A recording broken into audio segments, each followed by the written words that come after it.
जिगर में तेरा प्यार, दिल में है तेरी याद बाबा, जिगर में तेरा प्यार।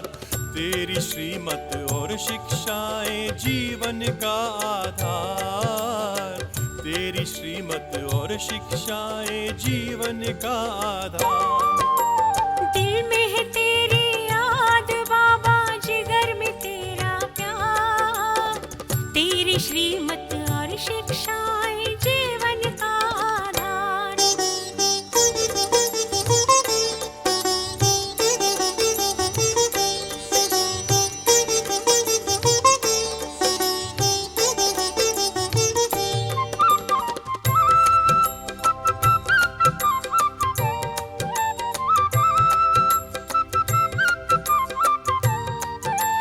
पद्मा पदम सौभाग्यशाली तुमने हमें बनाया, नवजीवन दे करके तुमने दिल में हमें बिठाया।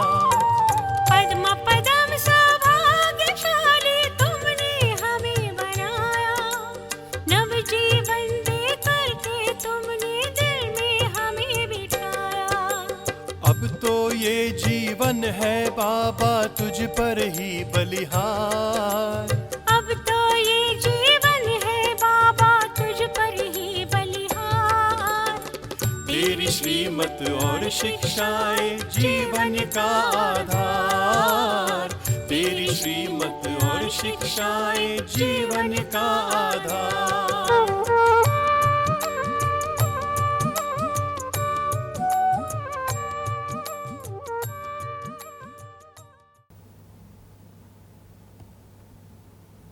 ഓം ശാന്തി.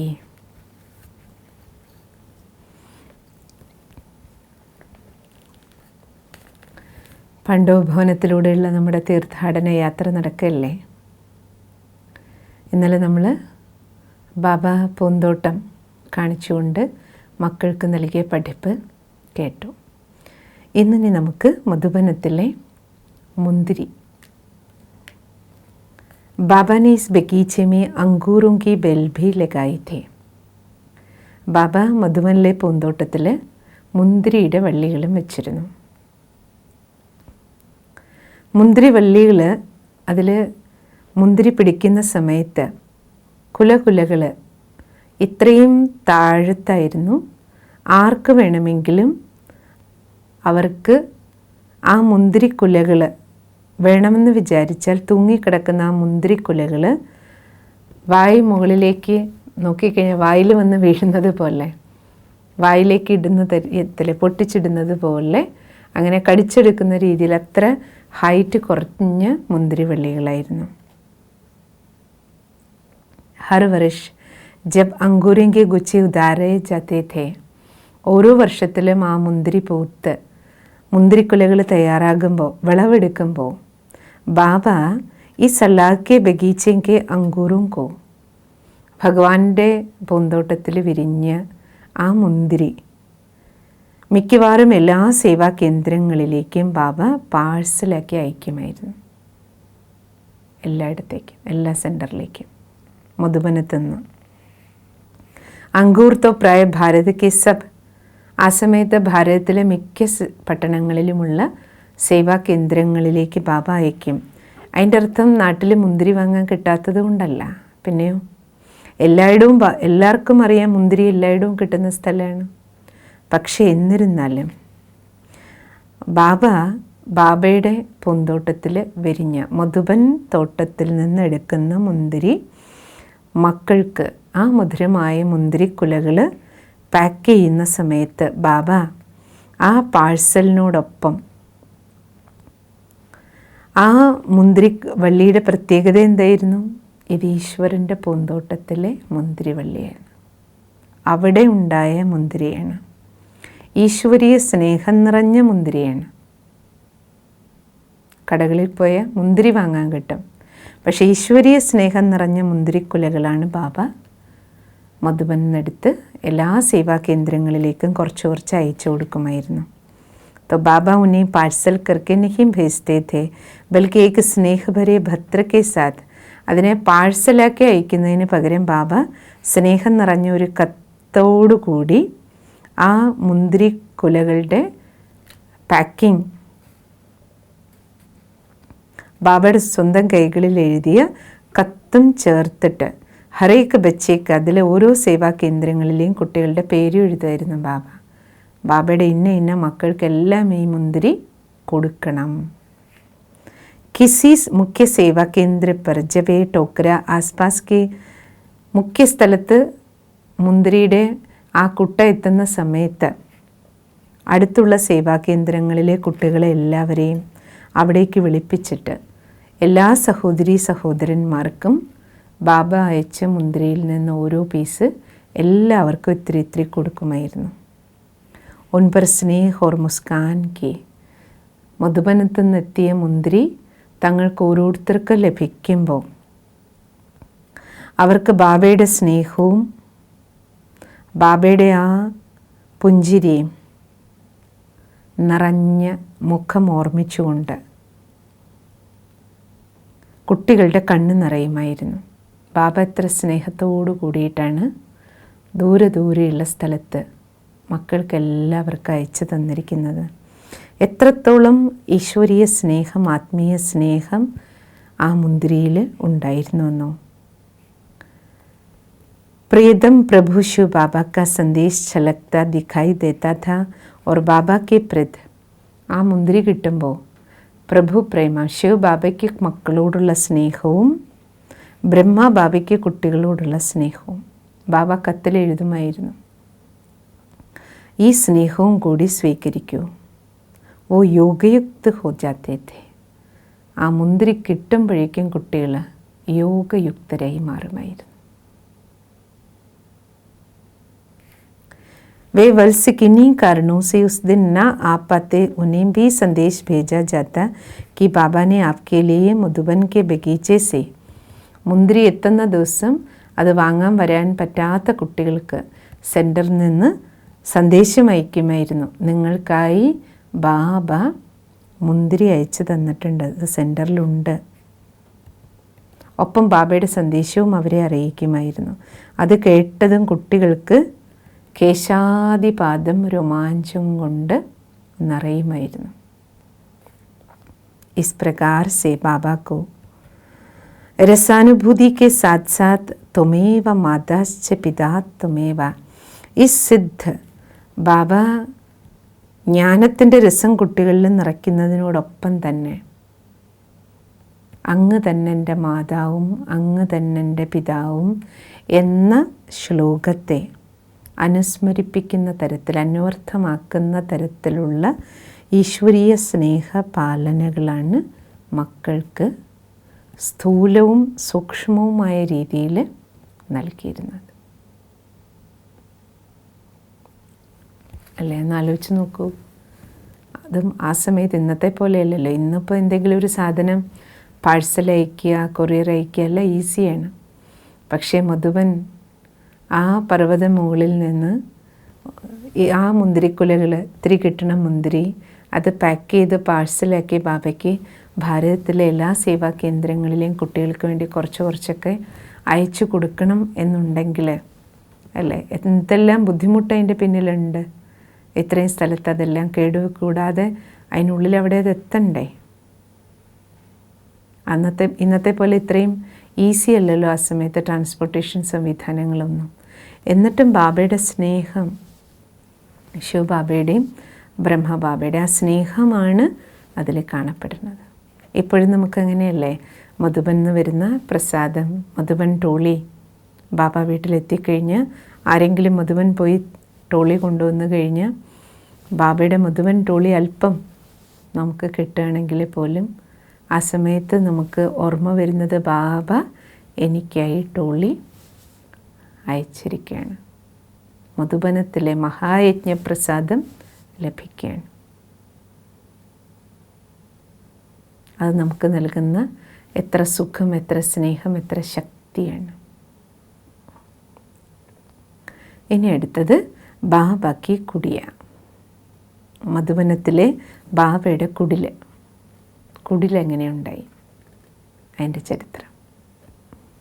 इस बगीचे में बाबा ने एक कुड़िया भी പൂന്തോട്ടം, പൂക്കളും പഴങ്ങളുടെ ചെടിയൊക്കെ, മുന്തിരിവള്ളിയുടെ തൊട്ടടുത്തായിട്ട് ബാബ ഒരു കുടിൽ കെട്ടി. ദേഖ്നമേ ബിൽക്കുൽ, ആ കുടിൽ എങ്ങനെയുള്ളതായിരുന്നു? ഇന്ന് നമ്മൾ കാണുന്ന കുടിലല്ല. മൻമോഹിനി ദീദി ഉണ്ടായിരുന്ന കാലം വരയ്ക്കും ആ കുടിൽ, ബാബയുടെ കുടിൽ അങ്ങനെ തന്നെയാണ് വെച്ചിരുന്നത്, അതിനെ മാറ്റിയിരുന്നില്ല. ദീദി അവ്യക്തമായതിന് ശേഷമാണ്, ദീദി ശരീരം വിട്ടതിന് ശേഷമാണ് കുടിൽ മാറ്റണം. അതുവരെ ബാബയുടെ കുടിൽ മാറ്റാൻ ദീദി സമ്മതിച്ചിരുന്നില്ല. കാരണം വിശ്വത്തിൽ നിന്നെല്ലാം വരുന്ന മക്കൾ അറിയണം ഈ മുഴുവൻ സൃഷ്ടിയുടെ പിതാശ്രീ, പിതാമഹൻ, ആദിദേവൻ, ഭഗവാന്റെ രഥം ഉപയോഗിച്ചിരുന്ന സ്ഥാനം എങ്ങനെയുള്ളതായിരുന്നു, ഏത് സ്ഥാനത്താണ് ബാബ ജീവിച്ചിരുന്നത്, അതേപോലെ കുട്ടികൾ കാണണം എന്നാഗ്രഹിച്ചിരുന്നു ദീദി. അപ്പം അത് പറയാറുണ്ടായിരുന്നു. അപ്പുറത്തിപ്പുറത്ത് 2 കമ്പും വെച്ച് ആ സമയത്ത് അവിടെ നിന്ന് കിട്ടണ ആ ഓല, പനമ്പട്ടയൊക്കെ ഇല്ലേ, ആ പട്ട കൊണ്ട് ഒക്കെയാണ്, പനമ്പട്ട എന്ന് നമ്മൾ പറയില്ലേ, നമ്മുടെ ഇവിടെയൊക്കെ തെങ്ങോല പോലെ പനമ്പട്ടയൊക്കെ വെച്ചിട്ടുള്ള വളരെ സിമ്പിൾ, ശരിക്കും കുടിലായിരുന്നു. വളരെ സാധാരണമായ പ്രാചീനമായ രീതിയിൽ അവിടുന്ന് എടുത്ത വസ്തുക്കൾ കമ്പും ഓലകളും കൊണ്ടുണ്ടാക്കിയ കുടിൽ തന്നെയായിരുന്നു. परंतु इसमें बैठे बाबा के पास जब कोई अपने मन का പക്ഷേ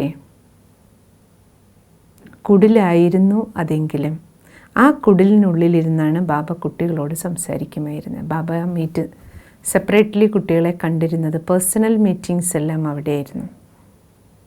ആ സമയത്ത് ആ കുടിലിരുന്നുകൊണ്ട് ബ്രഹ്മബാബയോടൊപ്പം ഏത് കുട്ടികൾ തങ്ങളുടെ മനസ്സിൻ്റെ അവസ്ഥ ബാബയോട് ഷെയർ ചെയ്യുമ്പോഴും അവർക്ക് തോന്നുമായിരുന്നു, ആജ് കിസിനെ മേരെ ആത്മൻ പർസെ സാരാ ബോജ് ഹഠാ ദിയ, ആരോ എൻ്റെ മനസ്സിലെ ഭാരമെല്ലാം എടുത്ത് മാറ്റി എന്ന് തോന്നുമായിരുന്നു കുട്ടികൾക്ക്. ബ്രഹ്മബാബയോട് അവിടെ ഇരുന്ന് സംസാരിച്ച് കഴിയുമ്പോൾ ഇന്ന് നമുക്ക് ആ ഫീലിംഗ് അല്ലേ? ബാബയുടെ കുടിലിൽ പോയിരുന്ന് ബാബയോട് സംസാരിക്കുക, അല്ലെങ്കിൽ ബാബയ്ക്കൊരു കത്തെഴുതിയ വെച്ച് കഴിഞ്ഞാൽ ക്ലീൻ, ഭാരം പോയ അനുഭവം നമുക്കുണ്ട്. എത്ര ഭാരിച്ച മനസ്സോടെ ലോകത്തിലെ ഏതൊരു മാനവൻ ആ കുടിലിൻ്റെ ഉള്ളിൽ വന്നിരുന്നാലും ഭാരം ഇറങ്ങിയ ഫീലിംഗ് ഉണ്ടാവും. അത്ര വൈബ്രേഷൻ അവിടെ, ആ പോസിറ്റീവ് എനർജി ഇന്നും അവിടെ നിലനിൽക്കുന്നുണ്ട്. और उसके बदले में मुझे हर्ष और हल्कापन, ഭാരം പോകുകയും പകരം തനിക്ക് വളരെയധികം സന്തോഷവും ഭാരരഹിതമായ അവസ്ഥയുടെയും അനുഭവം ഉണ്ടാകും. ക്ഷൺ ഭരമേ ഉന്നെ ബഡേ സെ ബഡി സമസ്യക്ക് ഹൽ മിൽ ജാത്ത. കുടിലിൻ്റെ മറ്റൊരു അത്ഭുതം എന്താ? എന്ത് ചോദ്യം നമ്മുടെ മനസ്സിലുണ്ടോ അതിനുള്ള ഉത്തരം കുടിലൊരു കത്തിട്ട് കഴിഞ്ഞാൽ നമുക്കതിനുള്ള ഉത്തരം അല്ലെങ്കിൽ നമ്മുടെ സമസ്യക്കുള്ള പരിഹാരം ഉടനെ നമ്മുടെ മുന്നിൽ തെളിഞ്ഞു വരും. वे बाबा के निकट बैठकर ज्ञान के गहन रहस्यों तक पहुँच प्राप्त कर लेते थे. ബ്രഹ്മബാബ ഉണ്ടായിരുന്നപ്പോൾ കുടിലിരിക്കുന്ന കുട്ടികൾക്ക് ബാബയോടൊപ്പം ഇരുന്ന് ജ്ഞാനത്തിൻ്റെ വളരെ ആഴമാർന്ന ചർച്ചകൾ, ജ്ഞാനത്തിൻ്റെ രഹസ്യങ്ങൾ ബാബ വളരെ സ്പഷ്ടമാക്കി കൊടുക്കുമായിരുന്നു കുട്ടികൾക്ക്. उन्हें ऐसा लगता कि अब इन शिक्षाओं को अपने जीवन में ढालना. ബാബ ജ്ഞാനത്തിൻ്റെ രഹസ്യങ്ങൾ കുട്ടികൾക്ക് പറഞ്ഞു കൊടുക്കുമ്പോൾ കുടിലിരുന്ന് അത് കേൾക്കുന്ന സമയത്ത് ബ്രഹ്മബാബ നേരിട്ട് പറയല്ലേ, അപ്പോൾ കേൾക്കുന്ന കുട്ടികൾക്ക് ബാബ പറയുന്ന ഈ ശിക്ഷണങ്ങൾ തങ്ങളുടെ ജീവിതത്തിൽ ധാരണയാക്കാൻ എത്ര വലിയ രഹസ്യങ്ങളാണെങ്കിലും അത് ജീവിതത്തിൽ ധാരണ ചെയ്യാൻ അവർക്കൊരു പ്രയാസവും തോന്നിയിരുന്നില്ല. കാരണം എന്താ? ആ ജ്ഞാനത്തോടൊപ്പം അത്ര ഊർജം ബാബ അവർക്ക് കൊടുത്തിരുന്നു. इसी कुटिया में बैठकर ही बाबा विभिन्न सेवा केंद्रों से आए अनेक वर्षों में पत्रों का भी उत्तर देते थे. ആ കുടിലിരുന്നിട്ടാണ് ബാബ, ആ കുടിലിരുന്ന ബാബ എന്തൊക്കെ ചെയ്തിരുന്നു എന്ന് പറയാണ് ബ്രഹ്മബാബ. അവിടെ ഇരുന്നുകൊണ്ടാണ് ബാബ ഭാരതത്തിലെ എല്ലാ സേവാ കേന്ദ്രങ്ങളിൽ നിന്നും വരുന്ന മക്കളുടെ കത്തുകൾ വായിക്കുകയും അതിനുള്ള മറുപടികൾ എഴുതുകയും ചെയ്തിരുന്നത്. उन्हें बहुत उल्लास उत्साह और आत्मीयता का अनुभव होता था. ബാബ, നിങ്ങൾ കേട്ടിട്ടുണ്ടാവും, ബാബ ഒരു ക്ലിപ്പ്, നമ്മൾ പരീക്ഷയ്ക്കൊക്കെ എഴുതാൻ വേണ്ടി ഉപയോഗിക്കുന്ന പാഡുകളുണ്ടല്ലോ, റൈറ്റിംഗ് പാഡുകൾ, അത് ആ ക്ലിപ്പ് പാഡിൽ പേപ്പർ വെച്ച് ഒരു തലേണ വെച്ച് ബാബയുടെ ചിത്രം നിങ്ങൾ കണ്ടിട്ടുണ്ടാവും, കത്തെഴുതണ. ആ കുടിലിരുന്നുകൊണ്ട് ബാബ കത്തുകൾ എഴുതാൻ ഉപയോഗിച്ചിരുന്നത് ചുമന്ന മഷിയുടെ ആണ് എപ്പോഴും. ആ ചുമന്ന മഷിയിൽ സിന്ധിയിലാണ് ബാബ ലെറ്റർ എഴുതിയിരുന്നത് കുട്ടികൾക്ക്. ആ കത്തുകൾ കുട്ടികൾക്ക് കിട്ടിയ ആരുടെ പേരിൽ കത്ത് കിട്ടുന്നു അവർക്ക് വളരെയധികം ഉത്സാഹവും ഉന്മേഷവും സ്പിരിച്വൽ പവറും ഫീൽ ചെയ്തിരുന്നു, ആത്മീയ ശക്തി. കാരണം അങ്ങനെയുള്ള കത്തുകളായിരുന്നു ബാബയുടേത്. കത്തുകളിലെ വാക്ക് 16 കലകളിലൊന്നാണല്ലോ കത്തെഴുതാനുള്ള കല. നിങ്ങൾക്കറിയുന്നുണ്ട്, ഇപ്പം നമ്മൾ ഇമെയിലാണെങ്കിലും മെസ്സേജ്, ഇപ്പം നമ്മൾ കത്തുകൾ ആ രീതിയിലാണ്, വാട്സപ്പ് മെസ്സേജസ് ഒക്കെ ആയിട്ടാണ് ഉപയോഗിക്കുക. കത്തെഴുതുന്നത് ഒരു കലയാണ്. ഒരാളോട് ആശയവിനിമയം നടത്തുക അല്ലേ, അതിൽ സ്നേഹവും ആദരവും അല്ലെ, അവരുടെ ഹൃദയത്തിൽ സ്പർശിക്കുന്ന വാക്കുകൾ നമ്മൾ ഷെയർ ചെയ്യുക, അല്ലെ ഒരു ആശയത്തെ നമ്മൾ എങ്ങനെ ക്ലിയറാക്കി സ്പഷ്ടമാക്കി കൊടുക്കുക, ഇതൊരു കലയാണ്. ബ്രഹ്മബാബയുടെ ഉള്ളിൽ ആ കലയുണ്ടായിരുന്നു. ആ കത്ത് വായിക്കുന്ന കുട്ടികൾക്കൊരു മാജിക്കൽ പവർ, അറിയാതെ അവർ ശിവബാബയിലേക്ക് അടുക്കുമായിരുന്നു, ബ്രഹ്മബാബയിലേക്ക്. അവരുടെ ജീവിതത്തെ ആ രീതിയിൽ ബാബ കത്തിൽ വേറെ ഒന്നുമല്ല ബാബ എഴുതിയിരുന്നത്, മുരളിയിലെ മധുരമഹാവാക്യങ്ങളാണ്. പക്ഷെ അതിന് ഇത്രയും മാജിക്കൽ പവർ ഉണ്ടായിരുന്നു എന്നുള്ളതാണ്. അപ്പോൾ ബാബയുടെ ഉള്ളിൽ 16 കലകളും നമുക്ക് ഓരോ കർമ്മത്തിലും കാണാമായിരുന്നു എന്നുള്ളതാണ്. അപ്പോൾ ബാബയിൽ ഇപ്പം നമ്മൾ കാണുന്ന ബാബയുടെ കത്തെഴുതാനുള്ള കല, गोया वो कुड़िया कुड़िया नहीं थी बल्कि संसार सागर में जहाँ पर मनुष्य. അതുകൊണ്ട് ബാബയുടെ കുടിലിനെ സാധാരണ ലോകത്തിലുള്ളൊരു കുടിൽ എന്ന രീതിയിൽ നമുക്ക് പറയാൻ പറ്റില്ല. കാരണം ഈ കുടിലിൻ്റെ പ്രത്യേകത എന്താണ്? സംസാര സാഗരത്തിൽ കുടുങ്ങിയിരിക്കുന്ന മനുഷ്യൻ, മായയുടെ കൊടുങ്കാറ്റിൽ പെട്ട് ദുഃഖിതരും അശാന്തരുമായി പരവശപ്പെട്ടുഴലുന്ന മാനവന് ജീവൻ രൂപി ജഹാസ് കേലെ, അവരവരുടെ ജീവിതമാകുന്ന കപ്പലിന് ഒരു ലൈറ്റ് ഹൗസിൻ്റെ ജോലിയാണ് ആ കുടിൽ ചെയ്തിരുന്നത്. കപ്പലിന് ലൈറ്റ് ഹൗസ് വഴി കൊടുക്കുന്നത് പോലെ ബാബയുടെ കുടിൽ മക്കൾക്ക് ഒരു ലൈറ്റ് ഹൗസിൻ്റെ ജോലി ചെയ്തിരുന്നു. ജഹാസെ സഭീക്കോ ജ്ഞാൻ और योग की सर्च लाइट, അവിടെ ഇരുന്നുകൊണ്ടാണ് ജ്ഞാന യോഗത്തിൻ്റെ സെർച്ച് ലൈറ്റ് ബാബ നൽകിയിരുന്നത്. ലൈറ്റ് ഹൗസുമായിരുന്നു, സെർച്ച് ലൈറ്റുമായിരുന്നു. സെർച്ച് ലൈറ്റ്, ടോർച്ചൊക്കെ കൊണ്ട് നമ്മൾ ലൈറ്റ് അടിച്ചടിച്ചു കൊടുക്കില്ലേ, ലൈറ്റ് ഹൗസ് ദൂരത്തേക്കും വെളിച്ചം കൊടുത്തു, ദൂരത്തുനിന്ന് വരുമ്പോഴേ കര കാണിച്ചു കൊടുക്കും. സെർച്ച് ലൈറ്റും അല്ല, നമുക്ക് ഓരോരുത്തർക്കും സ്പോട്ട് ലൈറ്റ് തരും. ബാബയുടെ അടുത്ത് പോയിരിക്കുന്ന സമയത്ത് തന്നെ ഓരോ കുട്ടികൾക്കും ഏത് അന്ധകാരത്തിലാണോ നമ്മൾ കുടുങ്ങിയിരിക്കണേ ആ ഇരുട്ടിൽ നിന്ന് നമ്മളെ വെളിച്ചത്തിലേക്ക് കൊണ്ടുവരുമായിരുന്നു. बाबा ने केवल आवास और प्रशिक्षण के लिए सीधे साधे कमरे ही नहीं बनवाए बल्कि स्वास्थ्य और सौंदर्य के नियमों को भी. കൺസ്ട്രക്ഷനിലെ ബാബയുടെ കലയെക്കുറിച്ച് പറയണം ജഗദീഷ് ഭായ്. ബാബ വെറും ഒരു കെട്ടിടം ഉണ്ടാക്കുമായിരുന്നില്ല. കെട്ടിടം ഉണ്ടാക്കുമ്പോൾ അതിൽ താമസിക്കുന്ന കുട്ടികളുടെ ആരോഗ്യത്തെക്കുറിച്ച് ബാബ ചിന്തിക്കുമായിരുന്നു.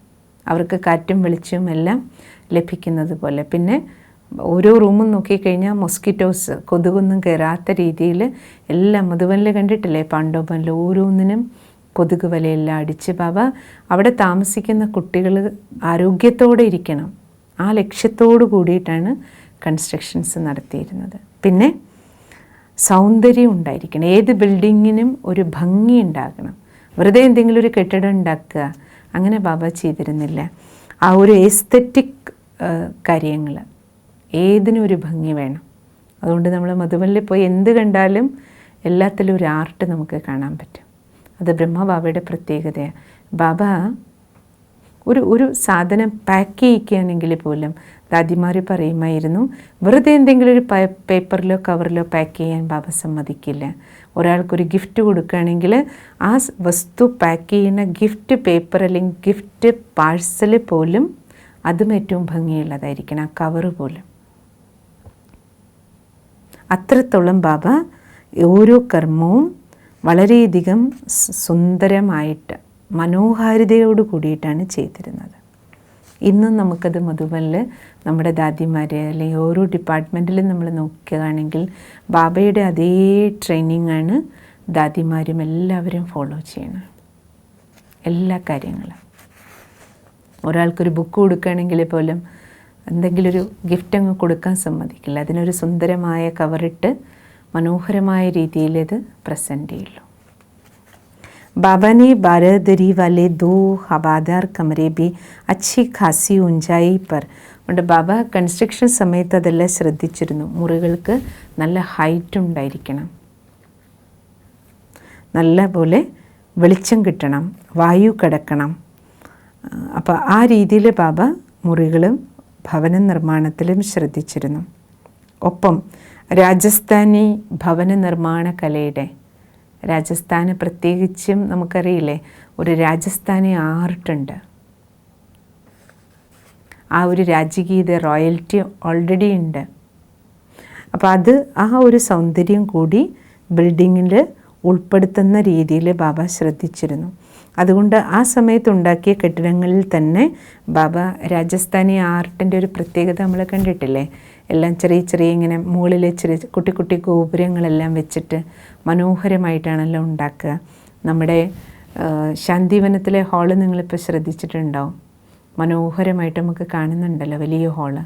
അപ്പം അതേപോലെ അതിൻ്റെ മേലെയെല്ലാം ഭംഗിക്ക് വേണ്ടി ഉപയോഗിച്ചിരുന്നത് പോലെ ബാബ പാണ്ഡവഭവൻ പണിയുമ്പോഴേ ആ രീതിയിൽ സുന്ദരമായിട്ടാണ്, അപ്പോഴേ ചെറിയ കെട്ടിടങ്ങളായിരുന്നുവെങ്കിൽ പോലും മനോഹരമായിട്ടാണ് ബാബ പണിതിരുന്നത്.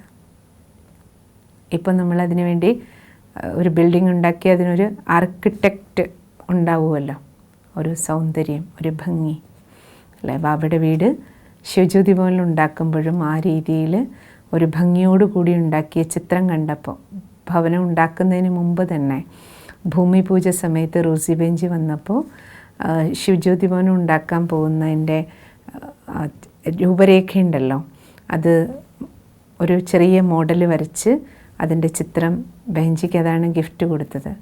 അപ്പോൾ ആ സമയത്ത് കൺസ്ട്രക്ഷനിൽ ഉൾപ്പെട്ടിരുന്ന എല്ലാ സഹോദരന്മാരും, ബാബയുടെ മക്കൾ തന്നെ എൻജിനീയേഴ്സ് ധാരാളം പേരുണ്ടല്ലോ, നമ്മുടെ ജി കെ ഭായി, അരവിന്ദക്ഷൻ ഭായി, ആ സമയത്ത് വേറെ 2 ബ്രദേഴ്സ് എൻജിനീയർമാരുണ്ടായിരുന്നു, നമ്മുടെ യശോധരൻ ഭായി, ഉദയഭാനുഭായി ശരീരം വിട്ടു, ബാക്കി നമ്മുടെ യശോധരൻ ഭായി ഉണ്ട്. അപ്പോൾ അവർ കുറേ ബ്രദേഴ്സിൻ്റെ ഒരു ഗ്രൂപ്പ് ആ സമയത്തുണ്ടായിരുന്നു, എൻജിനീയേഴ്സും കോൺട്രാക്ടേഴ്സും എല്ലാം ബാബയുടെ മക്കൾ തന്നെയായിരുന്നു. അപ്പോൾ അവരെല്ലാവരോടും റോസി ബെഞ്ചി അപ്പോൾ പറഞ്ഞു, ഈ ചിത്രത്തിൽ കാണുന്നത് പോലെ തന്നെ നിങ്ങൾ ബാബയുടെ വീടുണ്ടാക്കണം. ബെഞ്ചിക്ക് ഭയങ്കരമായിട്ട് ഇഷ്ടപ്പെട്ടിരുന്നു അതിൻ്റെ ബിൽഡിങ്ങിൻ്റെ, ബാബയുടെ ഈ വീട് ഇപ്പോൾ എങ്ങനെയാണ് ഉണ്ടാക്കിയിരിക്കുന്നത് അതുപോലെ ആ ചിത്രം പോലെ തന്നെയാണ്. അപ്പോൾ ബ്രഹ്മ ബാബയ്ക്ക് ആ ഒരു ആർട്ട് ഉണ്ടായിരുന്നു എന്ന് പറയണം. എല്ലാറ്റിലും ബാബ ഡിവിനിറ്റിയോടുകൂടി, സൗന്ദര്യം ഉണ്ടാകണം, പക്ഷേ അതിലെല്ലാം ദിവ്യത ഉണ്ടാകണം. അല്ലാതെ ഹാഷ് പോഷ് എന്ന് പറഞ്ഞ കുറേ ആർഭാടമല്ല, പക്ഷേ ദിവ്യതയോടുകൂടി, ലാളിത്യത്തോടുകൂടി, എന്നാലൊരു മനോഹാരിത എല്ലാത്തിനും ഉണ്ടായിരിക്കണം. ऐसा लगता है कि ये गुंबद दूर से ही माया के थके मांदे जिज्ञासुओं को आह्वान करते हुए मोह भाव में शिव बाबा के संदेश देके कि आओ मेरी छत्र छाया में आओ और आप जीवन को कमल पुष्प के समान बनो. അതുകൊണ്ട് ബാബ ഈ കെട്ടിടത്തെ ഭംഗിയാക്കാൻ വേണ്ടി ഉപയോഗിച്ചിരിക്കുന്ന ഓരോ ഈ ഗോപുരങ്ങളും അതിൻ്റെ മേലെയുള്ള ഓരോ ബോൾ പോലെയാണല്ലോ വെച്ചിരിക്കണേ. ഇതെല്ലാം കണ്ടാൽ തോന്നും നമുക്ക്, ജഗദീഷ് ഭായി പറയാണ്, ബാബ ഉപയോഗിച്ചിരിക്കുന്ന ആ ചിത്രങ്ങളെല്ലാം കാണുമ്പോൾ തോന്നും, അല്ലയോ എൻ്റെ മക്കളെ നിങ്ങൾ വരൂ ബാബയുടെ അടുത്തേക്ക്, ബാബയുടെ മടിയിലേക്ക് വരൂ, എന്തെല്ലാം മായ നിങ്ങളെ പിടിച്ചിട്ടുണ്ടോ ബാബയുടെ ഛത്രഛായയ്ക്കുള്ളിലേക്ക് വരൂ, നിങ്ങളുടെ ജീവിതം കമലപുഷ്പ സമാനമായിട്ട് മാറും, നിങ്ങളെ പിടിച്ചിരിക്കുന്ന മായയെല്ലാം എല്ലാ തരത്തിലുള്ള മായയിൽ നിന്ന് നിങ്ങളെ മുക്തമാക്കാൻ ബാബയുടെ ഈ ഭവനം നിങ്ങളെ സഹായിക്കും. ഈ ഭവനത്തിൽ എത്ര ദിവസം നിങ്ങൾ താമസിക്കുന്നു, നിങ്ങളുടെ ജീവിതം പുതുമയുള്ളതും നിങ്ങളിവിടെ വന്ന് ഇവിടുന്ന് തിരിച്ചു പോകുമ്പോഴേക്കും നിങ്ങൾ വളരെയധികം നവോന്മേഷം ആർജിച്ചിട്ട് ഇവിടുന്ന് പോകും. മായാജീത്തായിട്ട് മാറും. അത്ര ശ്രേഷ്ഠമായ സർവശ്രേഷ്ഠമായ ജ്ഞാനത്തിലൂടെ ബാബ നിങ്ങളുടെ പാലന ചെയ്യും. ഇപ്രകാരം ഇൻ ഗുംബത്തുങ്കി ഊപ്പർ രാത്രിക്കോ സദാ ഏക ബൾബ്, ആ കെട്ടിടത്തിൻ്റെയൊക്കെ മുകളിൽ വെച്ചിരുന്ന ആ ഗോപുരങ്ങളുടെ എല്ലാം മേലെ ലൈറ്റുകൾ, ഓരോരോ ബൾബുകൾ വെച്ചിരുന്നു ബാബ. ജോഷു ബാബ കെ ഈ സന്ദേശ് കെ, ആ ബൾബുകളിൽ നിന്ന് ബാബയുടെ കിരണങ്ങൾ ഇങ്ങനെ പോകുന്നത് പോലെ ബാബയുടെ കിരണങ്ങൾ പോകുന്ന ലൈറ്റുകൾ വെച്ചിരുന്നു. അജ്ഞാൻ കി സന്ധേരി രാത്മേ, അപ്പോൾ ജഗദീഷ് ഭായ് പറയാണ്, ബാബയുടെ പ്രകാശം പരത്തി ആ ലൈറ്റുകൾ ഈ സന്ദേശം നൽകിയിരുന്നു.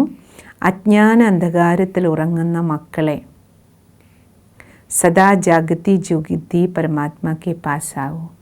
അത് കാണുമ്പോൾ തോന്നുമായിരുന്നു, അജ്ഞാന അന്ധകാരത്തിൽ കിടന്നുറങ്ങുന്ന മക്കളെ തെളിഞ്ഞ ദീപങ്ങളായി മാറാൻ സദാ തെളിഞ്ഞ ദീപമായിരിക്കുന്ന പരമാത്മാവിൻ്റെ അരികിലേക്ക് വരൂ. ആ ബൾബുകളിൽ നിന്നുള്ള വെളിച്ചം നമ്മളെ മാടി വിളിക്കുന്നത് പോലെ തോന്നുമായിരുന്നു. ജീവൻ പഥ പർ ഭൂലെ ഭടക്കെ മുസാഫിരോ ആവോ ഓർ സുഖ ശാന്തിക്ക്, അല്ലയോ ജീവിതയാത്രയിൽ ക്ഷീണിതരായ യാത്രികരെ വരൂ, ബാബയുടെ മടിയിൽ വിശ്രമിക്കൂ. അച്ഛ, ഓം ശാന്തി. എന്നെന്തൊക്കെ കിട്ടി? ബാബയുടെ മുന്തിരിത്തോട്ടം, അതിലൂടെ ബാബ എങ്ങനെ പാലന ചെയ്തു മക്കളെ. രണ്ടാമത്തത് ഏതായിരുന്നു? ബാബയുടെ കുടിൽ. ബാബയുടെ കുടിലിൽ, ആ കുടിലിരുന്ന ബാബ എങ്ങനെ മക്കൾക്ക് ജ്ഞാനത്തിൻ്റെ യോഗത്തിൻ്റെ പാലന കൊടുത്തു, ശക്തി പകർന്നു, കത്തുകളിലൂടെ എങ്ങനെ ഊർജം കൊടുത്തു. ഓരോരുത്തരുടെയും പേഴ്സണൽ മീറ്റിംഗ് അവിടെ നടത്തിയിട്ട് മക്കളുടെ മനസ്സിൻ്റെ ഭാരം ബാബ എങ്ങനെ ഒപ്പിയെടുത്തു, മക്കളുടെ ഉള്ളിൽ എങ്ങനെ സന്തോഷം നിറച്ച് കൊടുത്തു. പിന്നെ ലാസ്റ്റ് പോയിൻ്റ് ഏതായിരുന്നു കേട്ടത്? കെട്ടിടങ്ങൾ ഉണ്ടാക്കുമ്പോൾ ബാബ ആ കെട്ടിടത്തിൻ്റെ നിർമ്മാണത്തിൽ പോലും എത്രത്തോളം കലാപരമായിട്ട് മനോഹാരിതയോടുകൂടി അല്ലേ, ഓരോന്നും ബാബയുടെ ജ്ഞാനയോഗത്തിൻ്റെ സന്ദേശം നൽകുന്ന തരത്തിൽ ബാബ ഉപയോഗിച്ചു. അപ്പം നമുക്ക് ബാബയുടെ ഓർമ്മയിൽ കുടിലിരിക്കാം.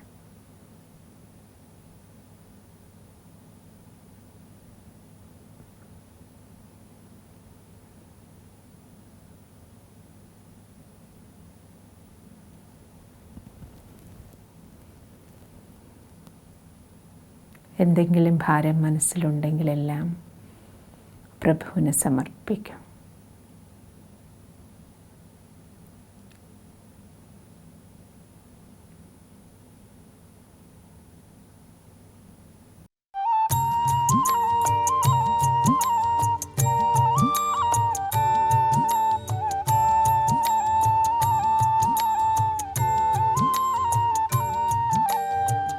है तेरी याद बाबा, जिगर में तेरा प्यार, दिल में है तेरी याद बाबा, जिगर में तेरा प्यार, तेरी श्रीमत और शिक्षाएं जीवन का आधार, तेरी श्रीमत और शिक्षाएं जीवन का आधार।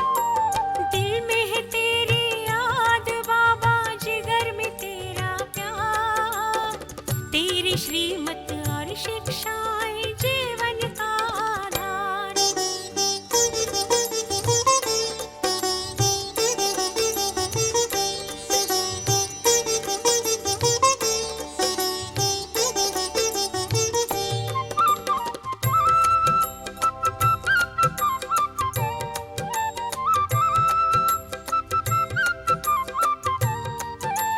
पद्मा पदम सौभाग्यशाली तुमने हमें बनाया, नव जीवन दे करके तुमने दिल में हमें बिठाया। पद्म पदम सौभाग्यशाली तुमने हमें बनाया। नव जीवन दे करके तुमने दिल में हमें बिठाया। अब तो ये जीवन है बाबा तुझ पर ही बलिहार। अब तो ये जीवन है बाबा तुझ पर ही बलिहार। तेरी श्रीमत और शिक्षाएं जीवन का आधार।